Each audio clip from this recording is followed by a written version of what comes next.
नमस्कार, पंजाब केसरी.com देख रहे हैं आप। मैं हूं आपके साथ सत्येंद्र शर्मा। कल वो दिन था जब देश के प्रधानमंत्री नरेंद्र मोदी तीसरी बार सत्ता पर काबिज हुए। राष्ट्रपति द्रौपदी मुर्मू ने उनको शपथ दिलाई। उनके साथ 71 मंत्रियों ने शपथ ली। मोदी कैबिनेट की चर्चा की जा रही थी, किसको कौन सा मंत्रालय मिलेगा। अब मोदी कैबिनेट के मंत्रालयों का बंटवारा हो चुका है। आज शाम 5 बजे पीएम मोदी ने अपने कैबिनेट के साथ बैठक की और उसके बाद से तमाम सारे मंत्रियों को उनके मंत्रालय दे दिए गए हैं। इसमें सबसे बड़ी बात यह है कि जो टॉप के मंत्रालय हैं और जिसके पास जो मंत्रालय मोदी सरकार 2 में थे, वो फिर से उन्हीं को मिला है। यानी कि जो गृह मंत्री थे अमित शाह, उनको दोबारा गृह मंत्रालय मिला है। रक्षा मंत्री राजनाथ के खाते में ही गया है। रक्षा मंत्री राजनाथ सिंह पहले भी रह चुके हैं और एक बार फिर से उनको रक्षा मंत्रालय दिया गया है। फाइनेंस मिनिस्टर यानी कि वित्त मंत्री की बात करें तो निर्मला सीतारमण ही देश की अगली वित्त मंत्री होने वाली हैं। वहीं स्वास्थ्य मंत्री की अगर बात करें तो जेपी नड्डा पहली बार कैबिनेट मंत्री बने हैं, उनको स्वास्थ्य मंत्रालय दिया गया है। और अगर बात करें विदेश मंत्रालय की तो एस जयशंकर के पास पिछले बार भी विदेश मंत्रालय था और इस बार भी उनको विदेश मंत्रालय दिया गया है। अब बात करते हैं अश्विनी वैष्णव की। उनके पास रेल मंत्रालय था। रेल मंत्रालय रहते हुए उन्होंने देश के विकास में रेल मंत्रालय में बहुत सारा विकास किया, कई सारी नए ट्रेन लाए। उन्हीं की देखरेख में बुलेट ट्रेन का काम भी चल रहा है। तो एक बार फिर से पीएम मोदी उनके भरोसे पर खरे उतरे हैं और फिर से उनको देश का रेल मंत्री बनाया गया है और साथ ही उनको सूचना प्रसारण मंत्रालय भी दिया गया है। बात करें शिक्षा मंत्री की तो ये मंत्रालय धर्मेंद्र प्रधान के पास गया है।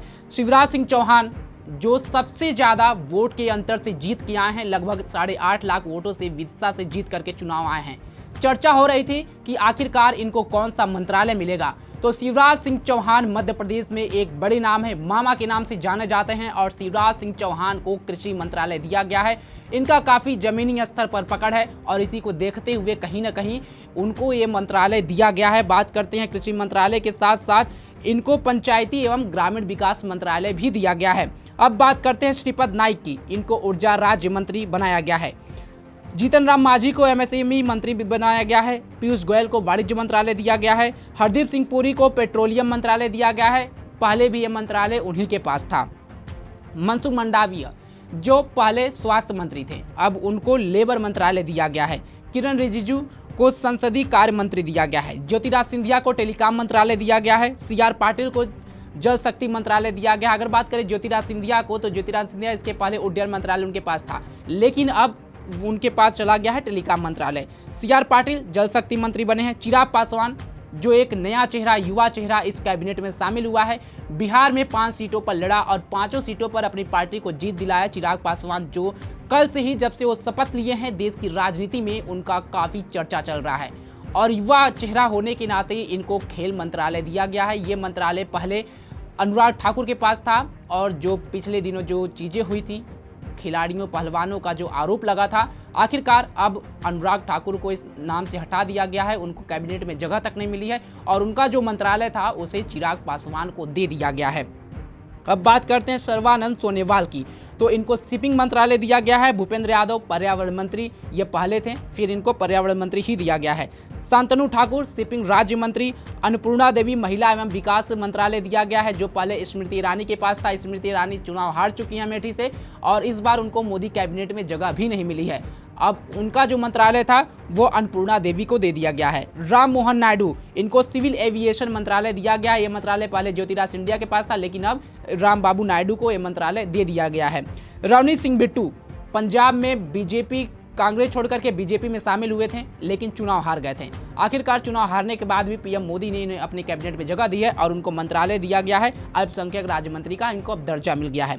संजय सेठ को रक्षा मंत्री राज्य दिया गया है। एचडी कुमार स्वामी भारी उद्योग एवं इस्पात मंत्रालय इनको दिया गया है। गिरिराज सिंह को कपड़ा मंत्रालय दिया गया है। सुरेश गोपी पर्यटन एवं संस्कृति राज्य मंत्री दिया गया है। सुरेश गोपी केरल में भाजपा के पहले ऐसे सांसद हैं जो कमल खिलाए। इसके पहले केरल में भाजपा कहीं नहीं थी, लेकिन ये पहले ऐसे हैं जो केरल की जमीन पर कमल खिलाए हैं और त्रिशूर से सांसद चुने गए हैं और मोदी सरकार में कल इनको शपथ दिलाई गई थी और आज इनके सीट का बंटवारा भी हो चुका है।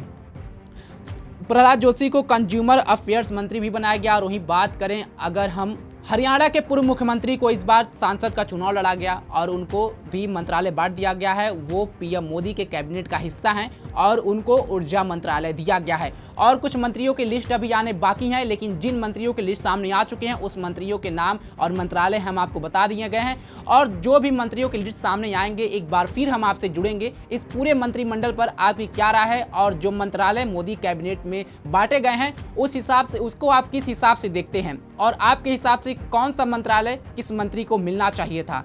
क्या आप मोदी सरकार में जो मंत्रालय बटा है उस मंत्रालय से, उस मंत्री से खुश हैं जो मंत्री को मंत्रालय मिला है? अपनी राय हमें जरूर बताएं। तमाम खबरों के लिए जुड़े रहें हमारे साथ और देखते रहें पंजाब केसरी.com। धन्यवाद।